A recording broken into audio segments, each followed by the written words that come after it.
really made.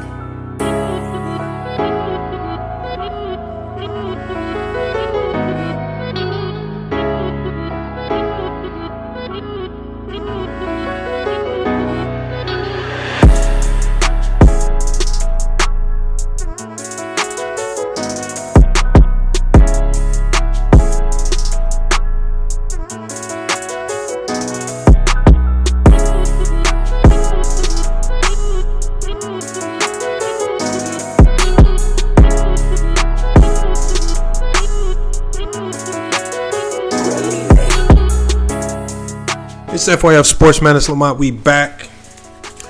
Got our NBA free agency grade show. We're going to break down every team, all 30 NBA teams. We're going to grade their moves. Just an overall how they did in free agency.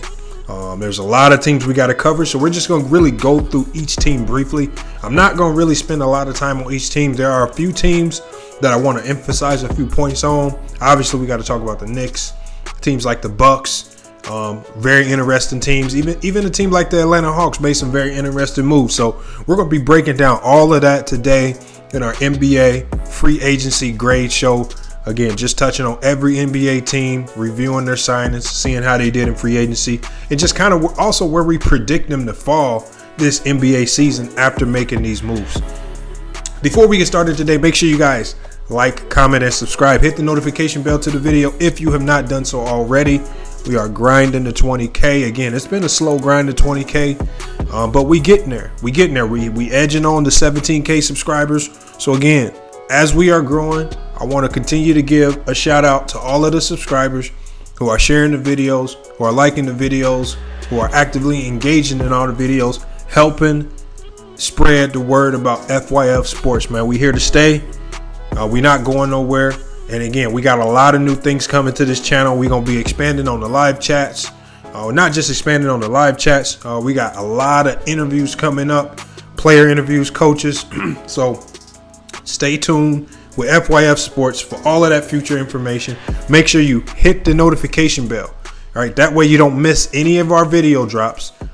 And you definitely don't want to miss when we go live. So a lot of you guys have been asking, when do you go live? We generally try to go live at 5 p.m. Pacific Standard Time every day of the week. Sometimes we can't get around to it every day, just depending on what news drops for that day. We may have to attend to some other NBA or sports news.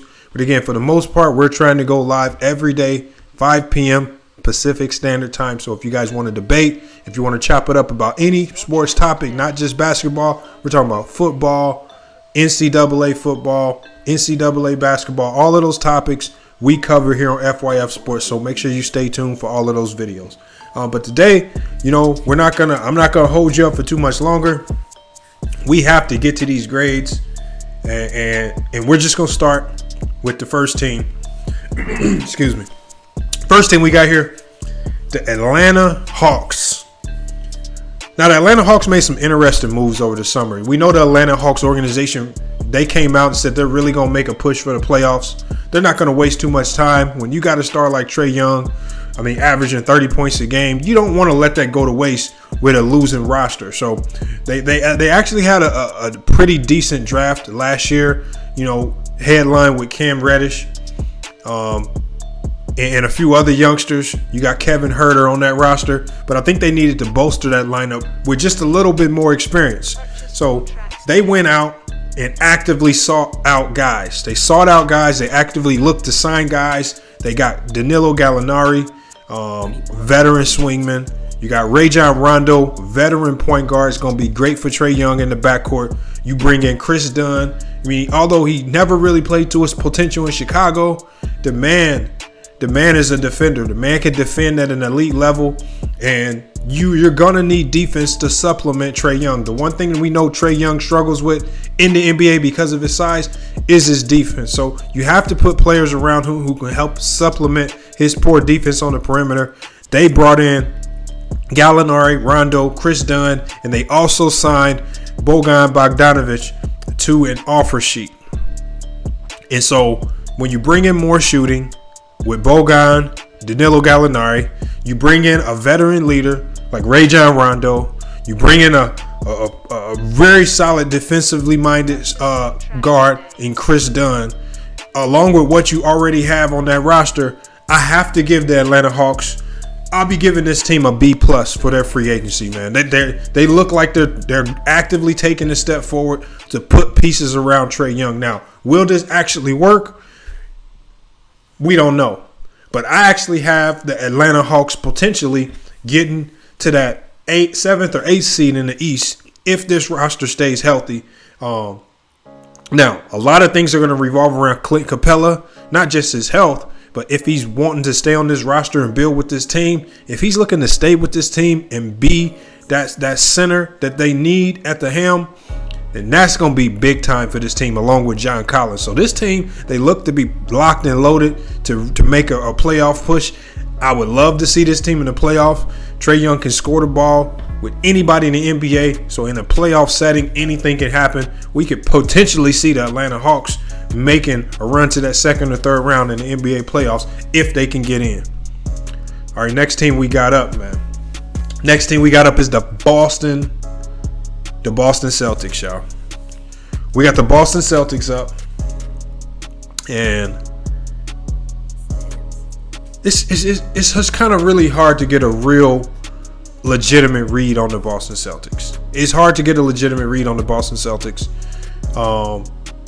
because Danny Ainge has done a really good job of accumulating and amassing all of these draft picks, but I think it's actually turned out to be more of a detriment than anything. I mean, when those draft picks turn into Al Horford, when those draft picks turn into Gordon Hayward, when those draft picks turn into Terry Rozier, and then now all of those players have essentially walked away for nothing other than Terry Rozier, where you did a sign and trade for Kemba, I think the plan is starting to fail.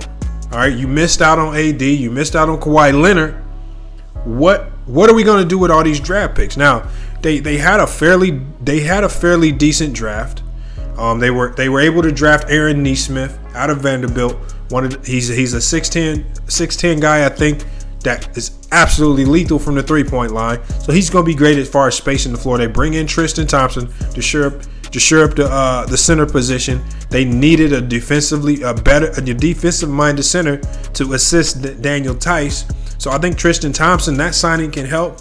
But other than Tristan Thompson, they really did not make any major moves in free agency. They were okay in the draft. I think they could have did a little bit better if they would have used all of the draft picks that they had to maybe trade up and get a more solid player to pair along with Jason Tatum and Jaylen Brown. So for the Boston Celtics, man, just based on what they did, I just give them a B. It was slightly above average. I mean, Danny Ainge, he's doing a good job of slowly building this team, but I'm really looking forward in the future. I really want to see these draft picks that he's amassing. I really want to see those draft picks turn into something more fruitful than what we've seen. All right, so that's the Boston Celtics. All right, next up, man, we got the Brooklyn Nets. Man, we got the Brooklyn Nets here, man. So just been kind of a weird offseason for the Brooklyn Nets. I mean, the best thing that they were able to do is they were able to retain Joe Harris. I mean, being able to re-sign Joe Harris, even though it was a bigger contract than I thought he should have gotten, they were able to retain him along with trade for Bruce Brown, got him from the Pistons. He's a great guard coming off the bench, has some big games for the Pistons last year. You bring in a shooter like Landry Shamet. We seen what he can do when you surround him with good players and you can get him open threes. We know he can be a 38 to 40% three-point shooter. We know what Joe Harris does. Great 3-and-D guy. 38 to 40% three-point shooter. One of the best three-pointer shooters in the league. And then, of course, you still have KD and Kyrie Irving. Now, will they trade for James Harden? I don't know. Until you trade for James Harden, if that even happens, from what I'm hearing, is not going to happen. You still have great guys on that bench, Karis LeVert and Spencer Dinwiddie, to come off the bench. Now, who do we have at the wing? I think they still have Taurean Prince. Taurean Prince is going to be great for them as far as defensively. Again, they really didn't make any major moves, but bringing in, being over the cap and having little wiggle room, being able to re-sign Joe Harris, trade for Bruce Brown and get Landry Shamet, I think they made some very solid moves. I give the Brooklyn Nets, I give them a B+ because again, they had little wiggle room to work with regards to the cap, and they were able to bring in 3 legitimate players, retain Joe Harris, bring in Shamet and Bruce Brown to shore up that bench. And they still have a lot of talent where they can trade for a third piece if they want to without completely depleting the entire roster. Next up, another very intriguing team. We got the Charlotte Hornets. Now we know the Charlotte Hornets. Everybody knows they drafted LaMelo Ball. All right, this guy was the number 1 player in the draft, regarded by many. He has the highest upside. Not only does he have the highest upside, he comes in the most NBA ready. They added Gordon Hayward, even though that was a terrific addition, even though they overpaid for him a lot. They paid a lot of money for that guy. I think what they're doing is they're showing guys like Devontae Graham, Terry Rozier, if he's still there, they're showing all of these young guys, look, we're looking to win now. All right, we're bringing in pieces that can win now. So when you have Devontae Graham, you still got PJ Washington. Cody Zeller may be on the trade block, but until you trade him, he's a solid veteran center. You waive Nicholas Batum and you stretch out his contract. So you are able to clear out that roster spot. That makes room for Gordon Hayward. I like what they're doing. I like what they're building. And I like the fact that they didn't just jump on any trade offer for Terry Rozier. Because at this point in time with the Charlotte Hornets, is you don't want to jump and just start trading your talented players. Having Terry Rozier on that team, a guy who can play the 1, 2, and if you go small, you can maybe put him at the 3 because he's so defensively stout. I think it's a good move to keep him. Now, will he be a starter? Will he be able to accept a lesser role with LaMelo Ball now on the roster, who's probably going to be the starting point guard for that team? We don't know. But if he's disgruntled, he may have to go on the trade block. And there are guys out there like Lou Williams. There are guys out there that they could trade for who will be glad to come off that bench and bring the Charlotte Hornets some firepower. So I definitely see that this team, really with Gordon Hayward, was the player for me that pushes them into the playoff race. I think at best they could potentially be a 5 seed in the East if everything goes perfectly well. And on top of the fact that I expect Devontae Graham to explode and have another great year. If he can have another great year, if Gordon Hayward can stay healthy, if LaMelo Ball pans out to be the player that we think he is, the Charlotte Hornets will be a team vying for a playoff spot. And they will be a team that you have to reckon with because they have all of the pieces that they need from the center to the guard position to compete with any team in the NBA. Next up, we got the Chicago Bulls. Chicago Bulls is just, again, this is a team that I will say that they're at a crossroad. They got Kobe White, they got Lauri Markkanen, they got Wendell Carter Jr. These are all guys that they're still trying to develop. All right. They drafted a long-term project in Patrick Williams. He's not NBA ready right now. You still have contracts of Otto Porter. You still have Zach LaVine, Thaddeus Young, and Tomas Satoransky. What are we going to do with these guys? Especially when those guys are veterans, but you also have 3 guys, including your draft pick, that you're looking to groom for the future. Where are we going? Are we going to try to win now? Or are we going to get rid of these contracts so we can go to another rebuild mode? I think the Bulls have to make a decision. They cannot be in between. On this decision. They have to figure out what they're going to do with Otto Porter. They need to figure out what they're going to do with Zach LaVine, Thaddeus Young, and Tomas Satoransky, because either they're rebuilding or they're looking to win now. Teams like the Atlanta Hawks left no questions. They brought in guys that can help them win now. We know exactly what they're doing. Bulls, what are you guys doing? Now, free agency, I didn't really see you guys make any significant moves that help me determine what is the direction of your team. I got to get the Bulls a D in free agency. I have to give them a D because they haven't made any significant moves to give me any confidence in what they're doing. Are you building for the future or are you trying to win now? Until they make some trades with regards to either getting rid of Otto Porter's contract, maybe moving Zach LaVine, Thaddeus Young, and those guys, I think I think that organization is a complete mess from the top down. I think they hired the wrong coach for the job. Because again, now you're bringing in a guy. He's obviously good for rebuilds, but I don't know. I just think it's a complete mess over there, starting from the top down. The Bulls get a D. We just got to move on from that. Patrick Williams, again, one of the worst selections that I've seen at that 4 spot. I think they had the 4 spot that I've ever seen. They could have gotten another player much more significant. So, again, the Chicago Bulls definitely get a D.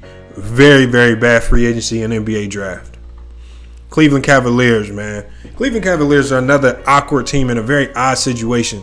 You know, with Andre Drummond opting into his contract, he's potentially up to be trade bait at the trade deadline. So I don't see him being with this team for the whole year. The best thing that they did was they drafted Isaac Okoro. That's the best thing that they did. That was the best thing that they did. None of their signings have been significant. They haven't really done anything to make me believe that they're going to be contenders next year. They look as if they're just simply rebuilding for the future. I don't knock that, but at least we know the direction that you're going, unlike the Bulls. So it's a little less confusion in the Cavs front office. We know the direction that they're going. Don't think they'll be in the playoffs next year.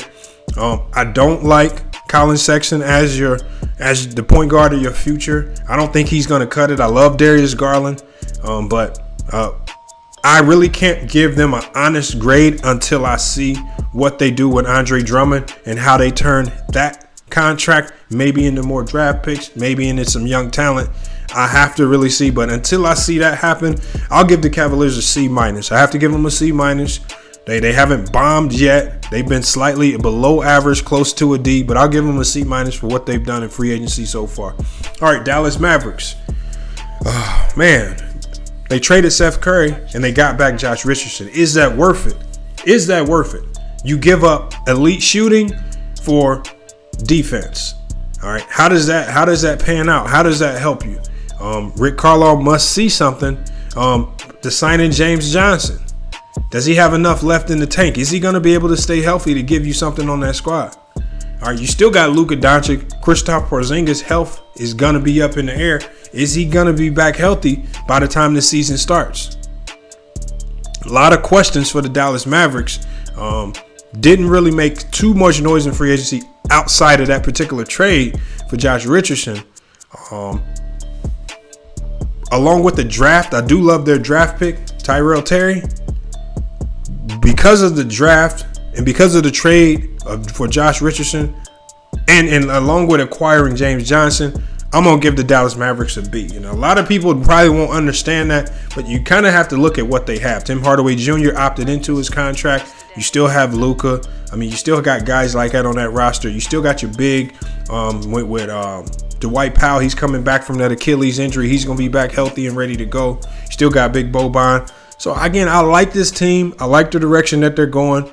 They were a tough out by the Clippers last year in the playoffs. I think the worst thing they could have done was shake up this roster and start again from scratch. So they didn't make too many major changes. They stuck with what they had, made slight changes, and I think Rick Carlisle can keep this team in the playoffs. I see them being a 4 or 5 seed I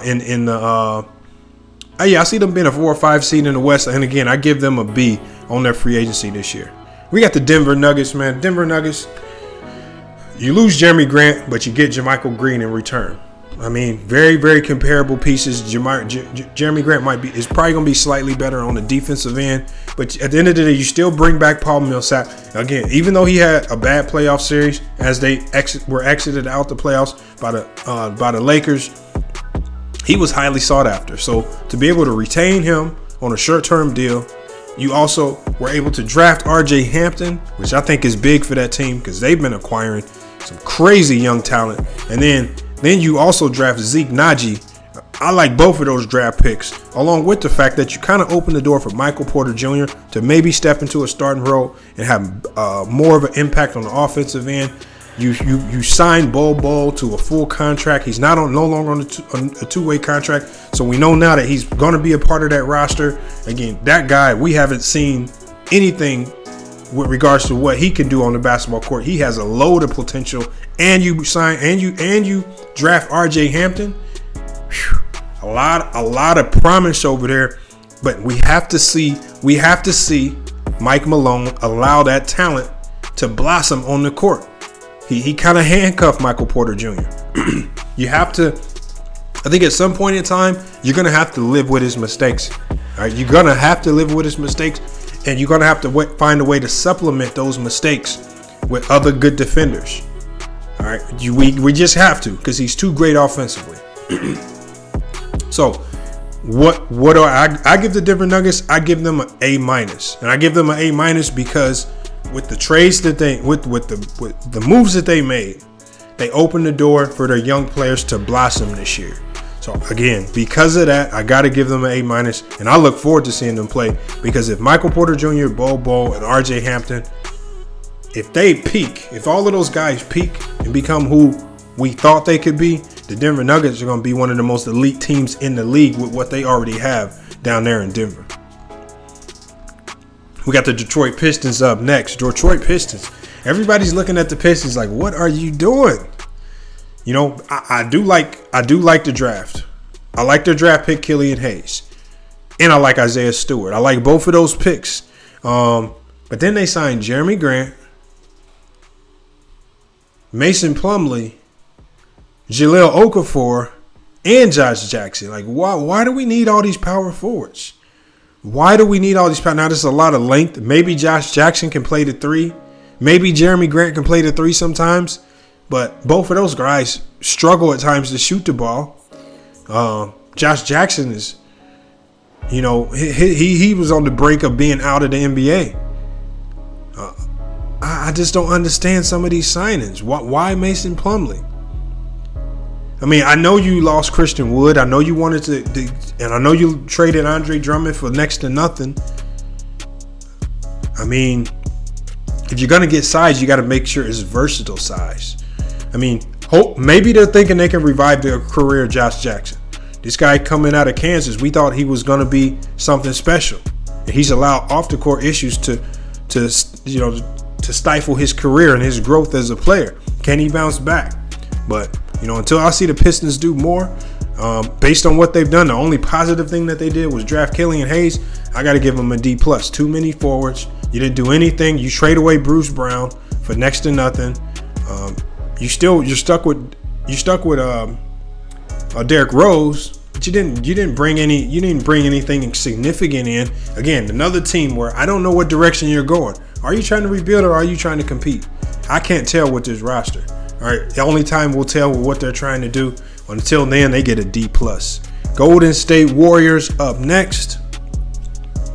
Just unlucky what happened to Klay Thompson, man. You know, going into this free agency, the way this team was looking, they were looking like they were going to come out with an A+. And then Klay Thompson goes down. But I think the ability for Steve Kerr to their plan B, they executed their plan B perfectly. In the event that something crazy happens, their plan B will execute it perfectly. They trade Kelly Oubre Jr. for a second-round pick, and they didn't even have to give up the 2021 pick from Minnesota next year. So they still have that in their back pocket. All right, you draft James Wiseman, you shore up the center spot. So now we have Kevin Looney and James Wiseman at the center positions, which is very solid. All right, you bring in Kelly Oubre, you still have Wiggins, you still have Draymond, and you still have Steph Curry, along with Eric Pascal, who a double-digit scorer coming off the bench for the team, great defensively. Still got Damian Lee with length, who can make the 3-ball. Still got Jordan Poole, elite 3-point shooter, who's learning. Signed Brad Wanamaker, a great and solid backup point guard. We saw what he could do with the Celtics. And then you also signed Kent Bazemore, kind of a combo guard who can kind of do it all from the shooting guard to small forward position.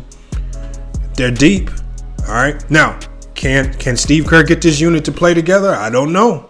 But if he can get this unit to play together, if he can get James Wiseman to play anything like what we think he can,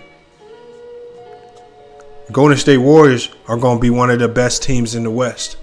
Mark my words. All right.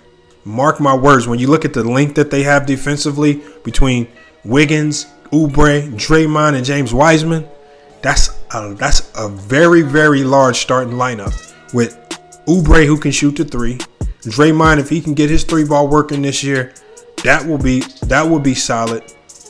This team's going to be fast, and they're going to be one of the best defensive teams in the league. Is the West going to be ready? Only time will tell, but I got to give the Golden State Warriors, I got to give them an A. Executed plan B perfectly. They could have went the opposite way.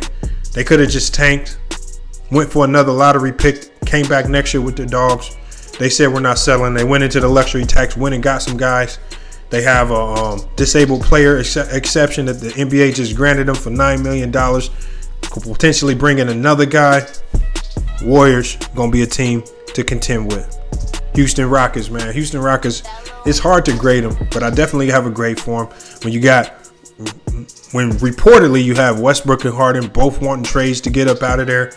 Ownership said, you know what? Too many years on y'all contracts. We're not going to get nothing close in return for you guys. You guys are staying. You guys got to figure it out with this new coach, Steven Silas. I like that ownership put their foot down and said, you guys got to figure it out. Y'all not going to run. You're not going to bail on us. Y'all going to have to figure it out here. Then they double down on that. They sign Christian Wood. They sign Gerald Green. So they're signing guys. James Harden's best friend, Gerald Green. That's going to get them to compete. Christian Wood. You're bringing size back. I like what the Rockets are doing. So far, because I don't believe that they're going to trade either of their MVPs, Russell Westbrook or James Harden. I'm going to give them a B-. All right. And I only give them a B- just because of all the friction that Harden and Russell Westbrook have caused with all of the trade requests, if those trade requests are true. But I like how ownership said, you know what? We're going to stick to our guns. These guys are going to have to figure it out. Usually once guys step on the court, all of that trade talk stuff goes out the door. Now they're just looking to compete. We know what Silas can do with offensively. Offensively, he had the Dallas Mavericks with some of the most efficient. They were the most efficient team offensively that we've seen in a long time. Hopefully he can help that translate over to the Houston Rockets with James Harden and Russell Westbrook. If he can, they will be elite as well. I see them being a top 4 seed if they don't panic and trade any of their 2 stars.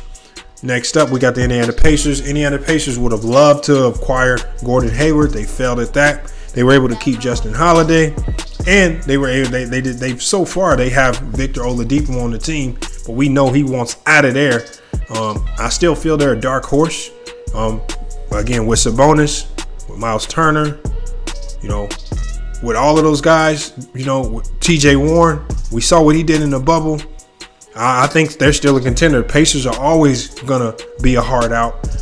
I see them maybe having anywhere between the 4 and 7 seed in a very close Eastern Conference race. And I see them in the playoffs. At this point in time, I don't see them trading Victor Oladipo unless they get a crazy offer on the table. But as it stands now, I got to give the Pacers a B-. They did a lot with a little. They made a few moves, but they were really good moves. Los Angeles Clippers. I didn't like the trade of Shamet. I don't like that. But you do get Luke Kennard. He's more of a dynamic player, energy type guy who can score in bunches. You lose Montrez Harrell, but you replace him with Serge Ibaka. I don't really like that. Serge Ibaka doesn't give you the same intensity night in and night out. He doesn't give it to you night in and night out. He'll have a great game here, a great thing there, but then he'll have some really, really bad games in between. Montrez Harrell was a consistent 20-7 player. Consistent 20-7 player coming off the bench. He struggled in the NBA bubble. There were a lot of players who struggled in the NBA bubble. I'm not going to judge him on that alone. I'm going to judge him on what I've seen for the majority of the time. For the majority of the time, outside of the bubble, he's been a 20-7 player. And you give that up, youth, for Serge Ibaka, who can be inconsistent a lot of times, but he can also be great. They also held on to Marcus Morris. A lot of money to keep him. $64 million. That's tough, but at least they kept him. Clippers, they also bring in Nicholas Batum. I think that's a great signing. A lot of people criticize it, but if he's healthy and he doesn't have to have the whole load of carrying the entire team, unlike in Charlotte where they asked this man to be that guy. He wasn't ready to be that guy in Charlotte. All right. And with all that responsibility, injuries waned on him. Now you can put him in 15 to 20 minutes. And all you need him to do is be a great 3-and-D guy. I think that's going to be solid, if he's coming off the bench, backing up Kawhi Leonard and Paul George. So I got to give the Clippers a B+ based on what they did. I can't really hate on the moves. I'm not overwhelmingly impressed with it, but based on their salary cap situation, I think they did what they could with the flexibility that they had. They didn't have much flexibility. There was no way they were going to sign Rondo. They couldn't offer him the money that the Hawks did. So that was an impossibility. They still need a point guard on that team. But again, it's about flexibility. They may have to look to find a diamond in the rough. If they can, great. They may have to look to the G League and maybe get it, a guard out the G League.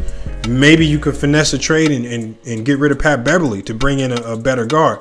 I don't know. I don't know how many teams out there are really looking to take on Pat Beverly's $13 million. But they do have questions to answer. They played all last year without a true point guard. I think they can do it again if need be. And I think they'll be fine. I think they'll be a top 3 seed in the West. Another team to contend with, B+ for the Clippers. We got the Lakers, man. Lakers stole the show in the free agency, man. You bring in Montrez Harrell. Obviously the Clippers didn't want him. There were a lot of people out there putting out fake news saying that Montrez Harrell turned down big money and all these. No, he didn't turn down big money. He wasn't offered big money. He wasn't offered anything. He lost a lot of value with his poor playoff outing. He lost a lot of value. And he took the best money that he had out there. The Lakers offered him 2 years, $19 million. All right. He can possibly get a championship. He can get his value back up. He can go back out there in free agency and maybe get that payday he was looking for. He's still young. All right, but you got Montrez Harrell. You bring in a veteran guard in Wes Matthews. You got Dennis Schroeder. Again, you got more fake news reports circulating around Dennis Schroeder saying that he's demanding to start on the Lakers. Come on now. He hasn't demanded to start really anywhere he's been. He hasn't been like that. He didn't demand to start in OKC. He's not. I don't think he's doing it with the Lakers. I think these stories get blown out of proportion. By the time they hit our ears, the story's never accurate. So I'm going to hold off on judging Dennis Schroeder. I'm just going to judge him off his talent. You get Marc Gasol as well, and you're able to keep Markieff Morris on a minimum deal. So you were able to replace Rondo. You were able to replace Avery Bradley and Dwight Howard. I like what they brought in. Lakers get an A+ to me. They get an A+. They stole the show. Nobody thought they were going to get Montrez Harrell. Wes Matthews, great defensive guard, great 3-and-D guy. He had a great season in Milwaukee last year. Dennis Schroeder, we know what he can do. And then Marc Gasol to shore up that front line. Now, I still think they're a little thin at the center position because all they have right now, I don't think they're extremely deep at their center position. I think they could be a little bit better. I don't think they could rely on Marc Gasol for an entire season. I heard something about them signing Denman, but you still got Anthony Davis who also plays center as well. So the Lakers get an A+ for me, and they still have room to make more moves. Anthony Davis still hasn't signed his contract yet, so more moves could be headed the Lakers' way if they're looking to bolster that roster. Memphis Grizzlies drafted Desmond Bane.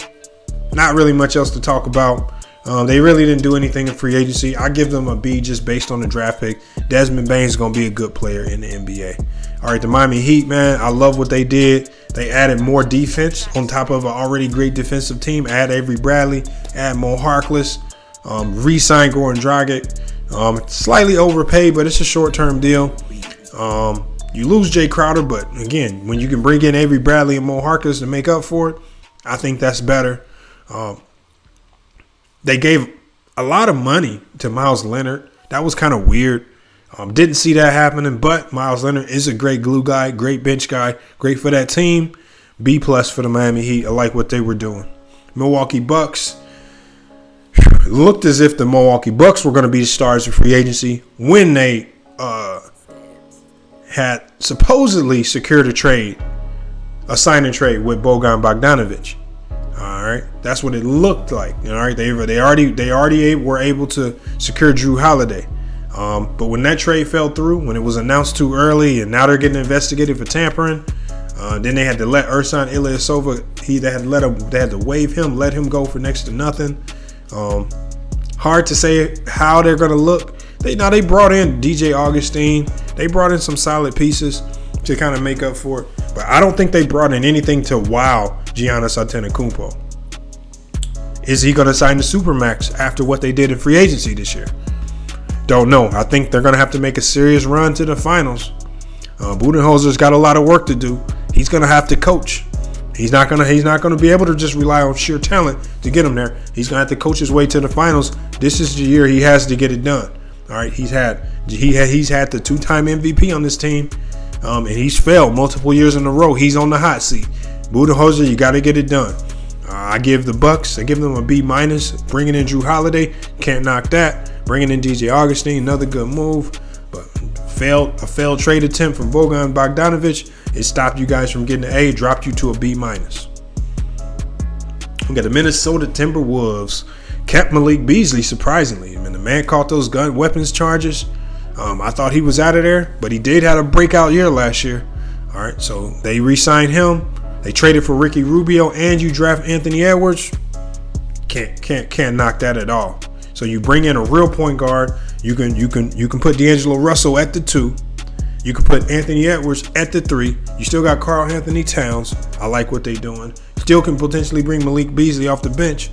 I like what they're doing. I like how they're building. I got to give the Minnesota Timberwolves a B+ based on what they did. New Orleans Pelicans.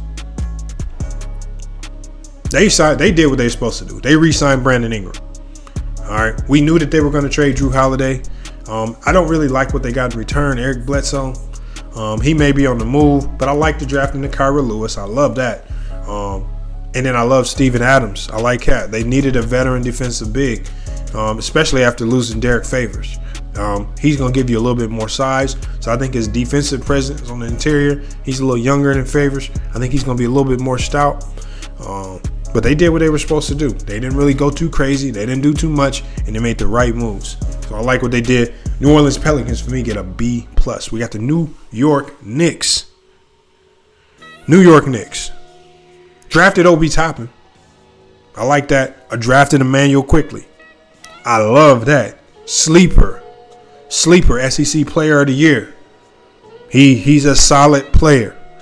He's a solid player, and if he hits his ceiling, you're looking at a De'Aaron Fox type of player. You're looking at a De'Aaron Fox type of player if Emmanuel Quickly hits his ceiling. Play for Kentucky. All right. Just because he wasn't one of the top names, all right, don't sleep on him. Do not sleep on this guy Quickly. SEC Player of the Year, defensive-minded guard, can get the job done. I like his game. They took on the contract to Ed Davis. I don't get it.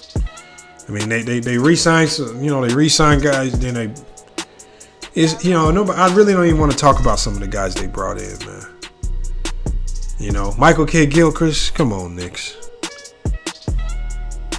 Come on, Knicks.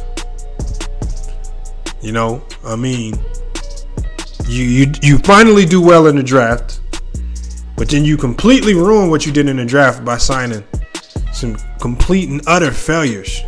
And now there's reports out there saying that the next guy you're trying to bring in and sign is Glenn Robinson, the third. How does that make you better? Focus on the talent that you have there now. Quit trying to bring on more guys, especially guys that are probably only going to be on your roster as holdovers for a year or two. Come on, man, just to develop your guys. Get some more player development guys in there. All right. Throw some money at Phil Handy. Try to get Phil Handy over there. Something. You guys got to find a way to develop your players. Develop these guys. Frank Ntilikina has not gotten better. Kevin Knox not gotten better. Find a way to develop the talent that you have because free agents are not coming. Nobody wants to play in New York. Did not let Obi Toppin go to waste. Now you have him playing the same position as Julius Randle. How is that gonna work?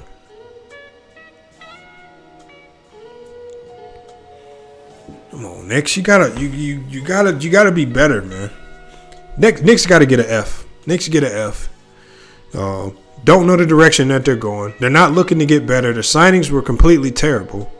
The only good thing that they did, the only thing that stopped them from getting the F- was Obi Toppin and Emmanuel Quickly. But the free agent signings were so bad that it pulled them from a C- all the way down to an F. C-. The only way they could have got a higher grade is if they could have finessed the trade up for LaMelo Ball. Couldn't do that at all. Couldn't do that. Couldn't convince Charlotte. Nobody wanted the bums that they have on their roster. They ended up re-signing even more bums. They ended up re-signing even more pieces that aren't even tradable. So on top of the fact you have Julius Randle, one of the worst contracts in the league, and one of the most untradable players in the league, you sign a whole bunch of guys that nobody else wants as well. This is the Knicks for you. New York Knicks get an F. Failing grade for the Knicks. Terrible. Oklahoma City Thunder. Well, I mean, they definitely are rebuilding. They have over 20 future draft picks. They're trading everybody. The guys that they have there, not going to be there for long.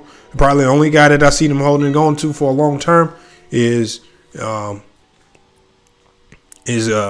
Gilchrist Alexander, and other than Shai Gilchrist Alexander, I don't know what else you really have on that team. Other than him, you don't really have much, but a bunch of draft picks in. But next year's draft is going to be loaded, and if you can manipulate and finesse some of these draft picks to get multiple picks in the top of the lottery, then you're going to be in a very, very good position.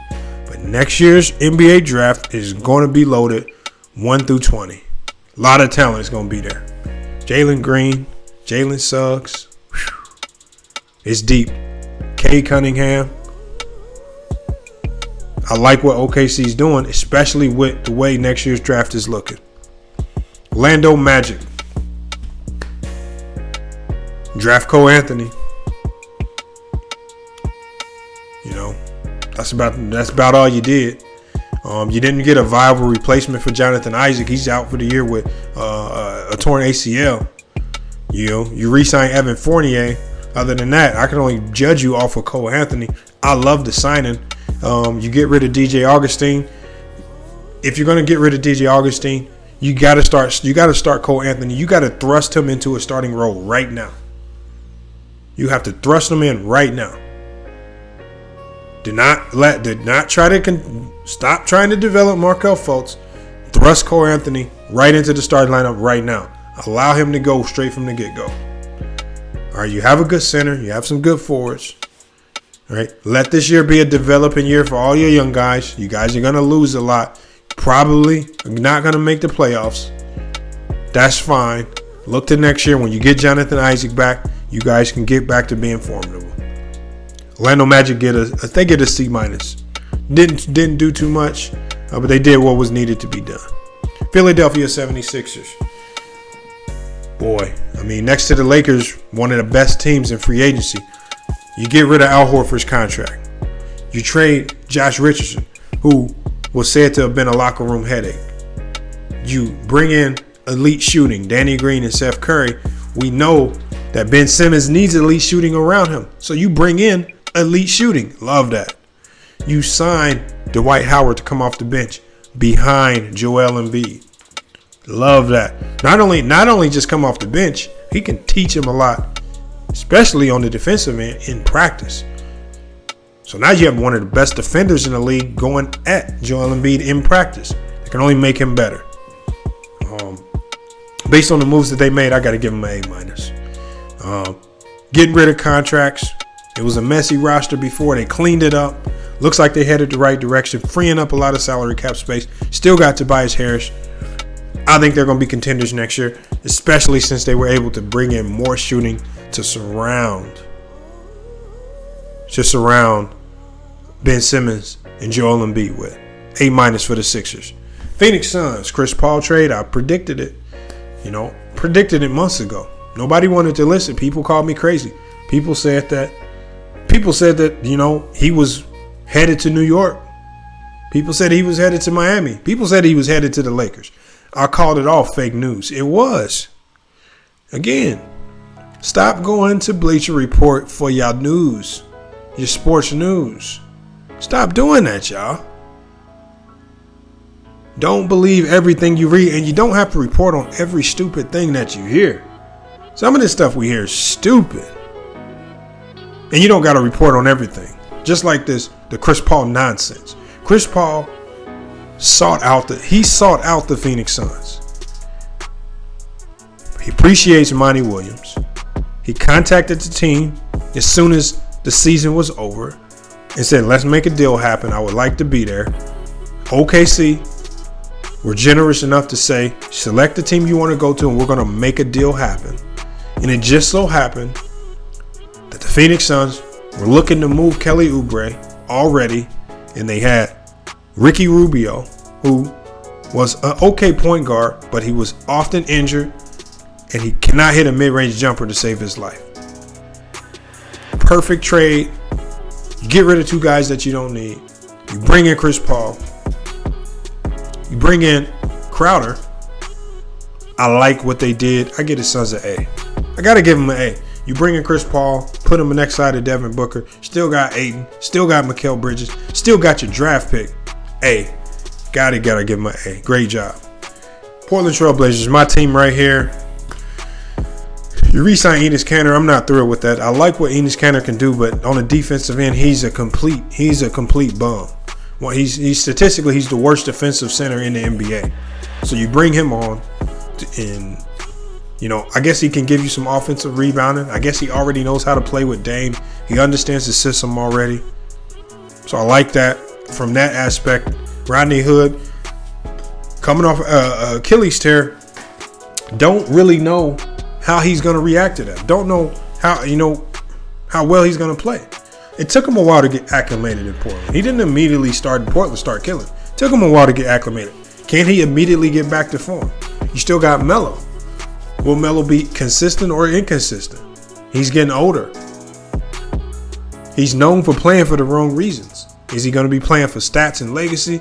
Or is he going to be trying to do everything it takes to win? You got Robert Covington. Are we going to use him correctly? Are we going to allow him to get enough touches? All right, because he's a great 3-and-D guy. But we got two ball-dominant guards in Dame and CJ. Our guy's going to be happy with their roles. You bring in Derrick Jones Jr. He's kind of an intriguing place. We know he's great defensively. We know he's an athletic beast. All right, but where are you going to fit him in that roster? Where are you going to fit him in the rotation? All right, Terry Stotts has a tough job. But you still have Zach Collins. You still have Yusuf Nurkic. You still got four guys on that team that I consider to be high-quality players in the NBA, and Dame, CJ, Nurkic, which is your big three. You still got Melo scoring off the bench. You got Robert Covington's 3-and-D. Derrick Jones, another great defensive player. So I like the fact that they shored up the defense somewhat. Will it work on the court? I think I predict that the Portland Trail Blazers will be a great regular season team, but I don't think this team will have much success in the playoffs. So I got to give the Portland Trail Blazers. I got to give them a C on the moves that they made. They didn't impress me. They weren't jaw-dropping moves, but they didn't panic and make panic moves. I was under the impression that they were ready to part ways with CJ McCollum and maybe bring somebody else in that doesn't play the exact same style as Dame, but they didn't panic. They stayed the course. I think they're going to be a great regular season team. Again, in the playoffs, it's all a wild card when it comes to the Blazers because they lack defensive fortitude. They don't play defense. And the teams that are great offensively and do actually play defense will give them problems, just like the Los Angeles Lakers did. All right, we got the Sacramento Kings. I don't get what they're doing. Well, they go into the offseason saying that Bojan Bogdanovic was their guy, and they had already benched Buddy Hield. Then all of a sudden they switch course. Now Buddy Hield's their guy, and now they want Bojan Bogdanovic up out of there. I don't get it. They drafted Tyrese Halliburton, though. Again, another weird draft pick. You got De'Aaron Fox, and you signed him to a big deal. I mean, do you draft Tyrese Halliburton to be a backup guard? I don't understand it. I don't understand it, Sacramento. I think you could have did a little bit better than that. Got to give the Kings a C-. I just don't know what's going on over there. Hopefully they can figure it out. We got the San Antonio Spurs next. I thought the Spurs would make a move with DeMar DeRozan and LaMarcus Aldridge. They didn't trade any of them. I don't know. What are we doing? And again, now you guys are starting to be in that same situation as the Chicago Bulls. Are we rebuilding? Are we trying to win and contend? Because you don't have the roster to win and contend. You're not going to contend with this roster. LaMarcus Aldridge and DeMar DeRozan are two guys that play inside of the three-point line. No floor spacing. You lose Brent Forms. I don't understand the direction that they're going. And again, similar to the Bulls, pick which one. Either rebuild or go for it all, because you didn't do anything in free agent. Now, I like the draft pick, Devin Vassell. I mean, I signed in Jakob Poeltl. Okay. I give the Spurs a B-. They were average. Devin Vassell kind of bumps that grade up. I think he was a steal in the draft. But you got to figure out what you're doing with DeMar DeRozan and LaMarcus Aldridge. Got to figure that out. Toronto Raptors, man. Re-signed Fred VanVleet. That was huge for them. That was big to be able to keep him. You bring in Aaron Baines to replace Marc Gasol. You get younger and better defensively. I like that. So, again, subtle moves to add to a stout roster.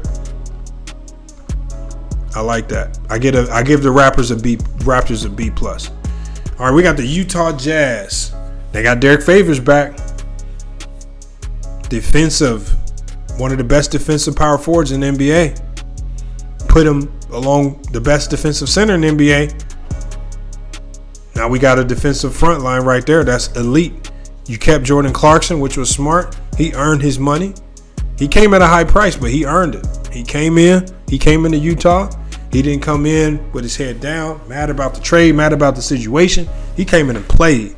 He came in and played his way into another contract. I like what he did. Obviously, Donovan Mitchell with the extension. Again, no major moves other than Derek Favors. But I like what they're doing by just keeping guys, by staying pat, and then just shoring up the defensive front line. I give the Utah Jazz a B. I like what they're doing. Now we got the Washington Wizards. This is the last team. John Wall, and you got Bradley Beal. All right. You signed Davis Bertans to $80 million. You draft Denny Avdija. You still got Roy Hachimura. You got Thomas Bryant at the center spot, which I liked him. I like Thomas Bryant and Roy Hachimura. I love the young guys. I love Denny Avdija. I love that. Davis Bertans, $80 million. That's a bit overpriced, but again, I can understand why you overpay to keep him. You need that floor spacing, especially when you have a John Wall on your team whose jump shot, until he proves otherwise, is suspect. On top of the fact he's coming back from 2 major injuries. Is he John Wall still? We don't know. But I got to give the Wizards a B. A lot of people are going to say that grade is higher than expected. But when you draft Denny Avdija, he kind of slipped in the draft a little lower than I thought. The kid out of Israeli who's probably going to be better than what people think. You keep Davis Bertans. You still got Roy Hachimura. You still got Thomas Bryant. You still got a healthy Bradley Beal. Still got some guys on that bench that can hoop. I think the Wizards can, at best, I can see the Wizards, if John Wall is healthy and he looks like the John Wall that we know, I think the Wizards could be a 5 to anywhere between the 5 and the 8 area in seeding in the playoffs. At best 5 seed, at worst 8 seed. I like what they can do. It's all going to be dependent on, is John Wall still John Wall? That's why it's hard to grade this team. But just based on the moves that they did, staying pat, bringing guys back in, and the draft, I got to give them a B. They did what they were supposed to do. They didn't panic. They didn't start getting rid of their young guys. They stood strong. They didn't trade John Wall like some people were ridiculously reporting. They didn't panic. I think they're in a situation where they want to say, I want to physically see what we have. Let's see the first half of the season up until the trade deadline. And then we'll know if we need to start dumping pieces and looking towards the future. So I think they're headed the right direction because their plan is smart. See what you have first and then make your decision after the fact. But hey, y'all, that's all 30 teams. You guys let me know what you think about each assessment, man. Let me know what you think about each assessment. I feel confident in a lot of the things that I said. If you did agree, if you didn't agree, if you did agree, let me know in the comments of this video. Let me know. All right. So we got more NBA talk to come. You know, over the course of the next few weeks, we're going to slow down on NBA talk. Obviously, we got a lot of college basketball we need to get to. NFL season's heating up. We got boxing. We got some big fights coming up. Those are the things we're going to be tapping into until NBA really starts. So until the NBA really starts, we got to tap in on all of these other sports because until then, right now, we're just pressed for stories.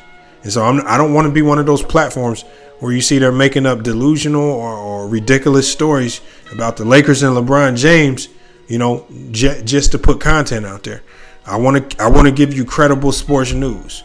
All right. So again, if you're a fan of boxing, if you're a fan of football, if you're a fan of college basketball, if you're a fan of college football, tune into FYF Sports. All right. We're going to touch on all sports, especially in our live streams where we can really dive in. And you guys come to the live streams. You'll be surprised, man. All right. A lot of these guys in the panel don't just want to talk about basketball. If you got boxing on your mind, hop in the panel. Start talking about boxing. We will switch tones just like that, just for you. All right. If you're a football guy, do the same. Come in. Let's talk about football. We do it all. It's not just basketball here. All right. We keep it versatile. And at the end of the day, sometimes I just got to sit back and listen for research purposes only. Because again, right now I'm just a fan of boxing. I'm still learning. All right. But we got guys coming in. We got guys coming into the panel. We got H Money. He comes in. He blesses us with a lot of boxing news. You know, we got Antisocial and other guys who come in and bless us with all the football news. We got True the King with the MMA and football as well. We got CJ on the soccer. All right, we got Taj Mason. He's the Wojnarowski of FYF Sports. He's dropping all of the news bits. Man, hey, FYF Sports is growing. FYF Sports is growing. We are going to be expanding the team here on FYF Sports. We will be expanding this team. All right, so I'm telling you guys right now, if you guys want to be a part of this movement, subscribe, hit the like button, join the Patreon, support the channel because we're here to stay. All right, but it's FYF Sports, man. It's been another great video. Appreciate you guys for sticking around the whole time. If you did stick around the whole time, when this video drops tonight, we're going to be doing, as soon as you come into the chat, if you watch this video, we need the first person. The first two people that come into the live stream and you need to type in the chat, best sports podcast on YouTube, FYF Sports. In the chat, you got to type in the live chat tonight, the first two people that come in and type the best sports podcast on YouTube get a $25 cash app. So again, when we go live, make sure you're subscribed and make sure you hit that notification bell. So when you see us go live, you can be the first one in there. Best sports podcast on YouTube, $25 cash app right there. That same night, we'll make sure you get paid. All right. Hey, but it's been FYF Sports, man. The grind has been great. We're gonna continue. We're gonna continue rolling with more live chats and sport news. But until then, it's FYF Sports.